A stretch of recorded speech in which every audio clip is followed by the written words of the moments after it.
Ողջույն եւ բարի գալուստ Փիսոն podcast։ Ձեզ հետ կրկին Փիսոն է։ Այսօր ուզում եմ խոսել մի վտանգի մասին, որը շատ արագ է գալիս, շատ ուժեղ է հարվածում եւ հաճախ երկրորդ հնարավորություն չի թողնում։ Խոսքը մեքենաների արագության մասին է, հատկապես երեկոյան եւ գիշերային ժամերին։ Երբ դուք մեքենա եք վարում, ճանապարհը հիմնականում ձեր աչքերի մակարդակից եք տեսնում, բայց մենք կենդանիներս աշխարհը շատ ավելի ցածրից ենք տեսնում։ Մեզանից շատերը չեն հասկանում, թե որքան արագ է մոտենում մեքենան, որքան հեռու են կամ որքան ժամանակ ունենք ճանապարհը հատելու համար։ Պատկերացրեք մի փոքրիկ կատվիծակ, որը փորձում է հասնել ճանապարհի մյուս կողմը, կամ մի շուն, որը հանկարծ լսել է ինչ-որ ձայն ու վազել է դեպի փողոց։ Նրանց համար դա սովորական պահ է, բայց եթե մեքենան մեծ արագությամբ է ընթանում, վարորդը պարզապես կարող է չհասցնել արձագանքել։ Հատկապես վտանգավոր են գիշերային ժամերը, այդ ժամանակ կենդանիներն ավելի ակտիվ են լինում։ Շոգ եղանակին շատ շներ եւ կատուներ հենց երեկոյան են դուրս գալիս սնունդ կամ ջուր փնտրելու։ Բացի այդ, մութն ավելի է դժվարացնում նրանց նկատելը։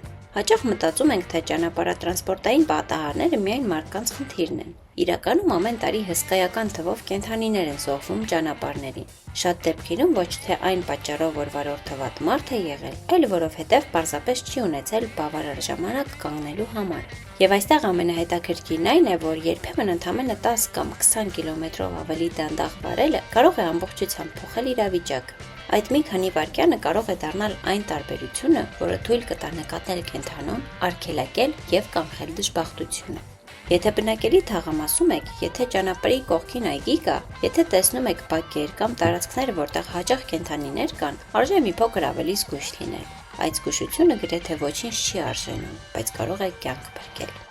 Իսկ հիմա մի փոքր խոստովանություն։ Մենք կատուներս երբեմն չափազանց ինքնավստահ ենք։ Մտածում ենք, թե ամեն ինչ վերահսկում ենք, բայց հավատացեք, մեքենայի արագությունը մեզանից արագ է մտածում։ Ուստի հաջորդ անգամ, երբ ուշ երեկոյան վարեք մեքենա, հիշեք, որ ճանապարհը միայն մարդկանց համար չէ։ Գուցե ինչ-որ տեղ մի փոքրիկ կենդանի փորձում է տուն հասնել, սնունդ գտնել կամ պարզապես անվտանգ անցնել մյուս կողմ։ Ես Փիսոն էի, եւ եթե այսօրվա թողարկումից հետո գոնե մեկ մարդ մի փոքր ավելի ուշադիր վարի մեքենան, ապա գուցե ինչ-որ կենդանի վաղը շարունակի իր ճանապարհը։ Մինչ հաջորդ հանդիպում։ Հոգատարությունը երբեմն սկսվում է պարզապես արագության ոտնակը մի փոքր թեթև սեղմելուց։